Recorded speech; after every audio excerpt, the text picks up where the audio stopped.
नमस्कार दोस्तों। इस वीडियो में हम डिस्कस करेंगे कि फेरोमोन सिरप का उपयोग किन कंडीशंस में किया जाता है, फेरोमोन सिरप को कैसे लेना चाहिए और फेरोमोन सिरप की वजह से क्या साइड इफ़ेक्ट्स हो सकते हैं। और यह भी डिस्कस करेंगे कि फेरोमोन सिरप को लेते समय क्या-क्या सावधानियां रखनी चाहिए। फेरोमोन सिरप का उपयोग शरीर में आयरन डेफिशिएंसी एनीमिया होने पर किया जाता है, यानी शरीर में आयरन की कमी की वजह से खून की कमी होने पर या खून की कमी को होने से रोकने के लिए फेरोमोन सिरप का उपयोग किया जाता है। फेरोमोन सिरप शरीर में खून की कमी को पूरा करती है और शरीर की कमजोरी को दूर करने में मदद करती है। शरीर में खून की कमी को मेडिकल भाषा में एनीमिया भी कहते हैं। प्रेग्नेंट महिलाओं और स्तनपान करा रही महिलाओं को भी डॉक्टर फेरोमोन सिरप को लेने की सलाह दे सकता है। प्रेग्नेंट महिलाओं को प्रेगनेंसी के दौरान आयरन और फॉलिक एसिड की अधिक आवश्यकता होती है। प्रेगनेंसी के दौरान अगर कोई महिला पर्याप्त मात्रा में आयरन का सेवन नहीं करती है तो प्रेग्नेंट महिलाओं में खून की कमी हो सकती है। फेरोमोन सिरप के अंदर आयरन के साथ साथ फॉलिक एसिड भी मौजूद होता है। फॉलिक एसिड शरीर में कार्बोहाइड्रेट को ग्लूकोज में बदलने का काम करता है, जिसकी वजह से शरीर को एनर्जी मिलती है। प्रेग्नेंट महिलाओं में बच्चे के विकास के लिए भी फॉलिक एसिड बहुत ही जरूरी होता है। इसके अलावा शरीर में फॉलिक एसिड की कमी होने पर भी शरीर में खून की कमी हो सकती है। फेरोमोन सिरप का सेवन महिलाएं व पुरुष दोनों ही कर सकते हैं। अब हम डिस्कस करेंगे कि शरीर में खून की कमी होने पर क्या-क्या लक्षण हो सकते हैं। शरीर में खून की कमी होने पर शरीर में बहुत ज्यादा थकान होना, शरीर में बहुत ज्यादा कमजोरी होना, त्वचा और आंखों में पीलापन होना, उठते या बैठते समय चक्कर आना, हाथों व पैरों का ठंडा होना, सिरदर्द रहना, छाती में दर्द होना, नाखूनों का कमजोर होना व नाखूनों का आसानी से टूटना, शरीर का तापमान कम रहना, सांस लेने में तकलीफ होना, सांस फूलना और दिल की धड़कन का तेज होना आदि लक्षण शरीर में खून की कमी होने पर हो सकते हैं। इसके अलावा मिट्टी या कागज खाने की इच्छा होना आदि लक्षण भी शरीर में आयरन की कमी होने पर भी हो सकते हैं। यदि कोई छोटा बच्चा ज्यादा मिट्टी खाता है तो ये लक्षण शरीर में आयरन की कमी होने पर भी हो सकते हैं। शुरुआत में ज्यादातर व्यक्तियों में खून की कमी होने पर कोई लक्षण नहीं होते हैं, लेकिन जब शरीर में एनीमिया की गंभीरता बढ़ती जाती है वैसे वैसे एनीमिया के लक्षण भी बढ़ते जाते हैं। इसलिए शरीर में खून की कमी को पूरा करने के लिए और शरीर में कमजोरी को दूर करने के लिए डॉक्टर फेरोमोन सिरप को लेने की सलाह दे सकता है। दोस्तों, अगर आपको वीडियो पसंद आ रहा है तो कृपया वीडियो को लाइक करना व चैनल को सब्सक्राइब करना न भूलें। साइड इफ़ेक्ट्स की बात करें तो वैसे तो ज्यादातर व्यक्तियों में फेरोमोन सिरप की वजह से कोई साइड इफ़ेक्ट्स नहीं होते हैं,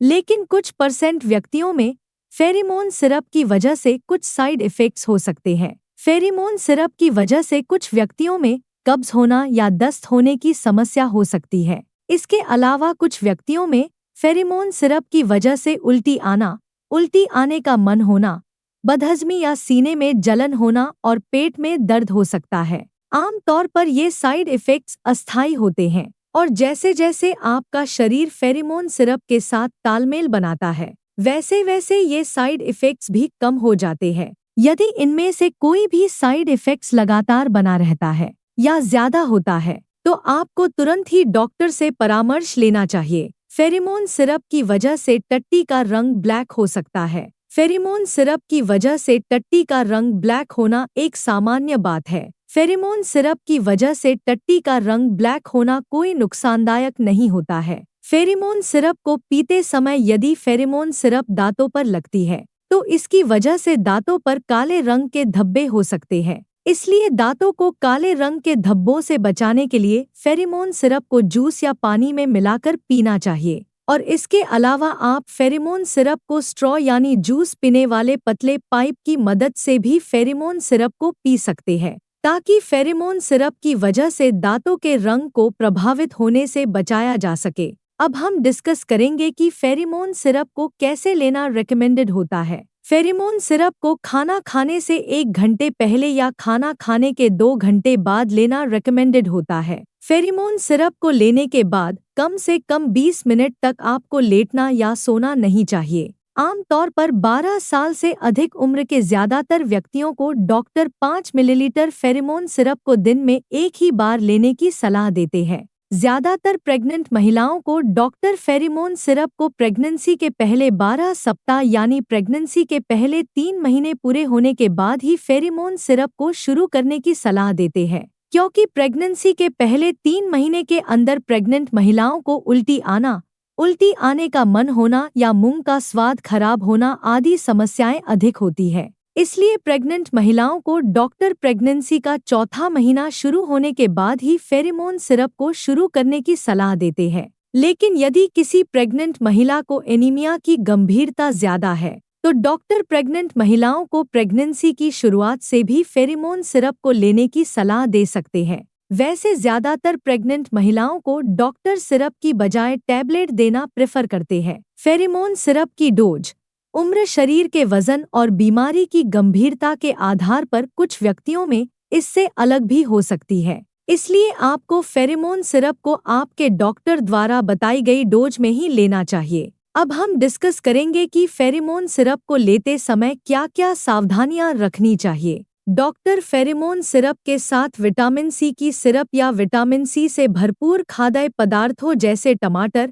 आंवला, संतरा, स्ट्रॉबेरी, अंगूर, अमरूद और कीवी आदि को खाने की सलाह दे सकता है, क्योंकि विटामिन सी शरीर में आयरन के अवशोषण को बढ़ावा देता है, जिसकी वजह से फेरोमोन सिरप की प्रभावशीलता बढ़ जाती है। आयरन के साथ चाय, कॉफी, साबुत अनाज, अंडे और दूध या दूध से बने खाद्य पदार्थों को खाने से बचना चाहिए, क्योंकि इनकी वजह से शरीर में आयरन का अवशोषण कम हो सकता है। शरीर में एनीमिया की जांच कराए बिना फेरोमोन सिरप को ज्यादा लंबे समय तक नहीं लेना चाहिए, क्योंकि शरीर में एनीमिया होने के अन्य कारण भी हो सकते हैं, जैसे शरीर में विटामिन B12 की कमी होना, हीमोलिटिक एनीमिया होना, अप्लास्टिक एनीमिया होना और साइड्रोब्लास्टिक एनीमिया होना। अगर आपके शरीर में खून की कमी किसी अन्य कारण की वजह से है और आप शरीर में खून की कमी को पूरा करने के लिए डॉक्टर की सलाह के बिना ही लगातार कई महीनों से फेरोमोन सिरप को ले रहे हैं,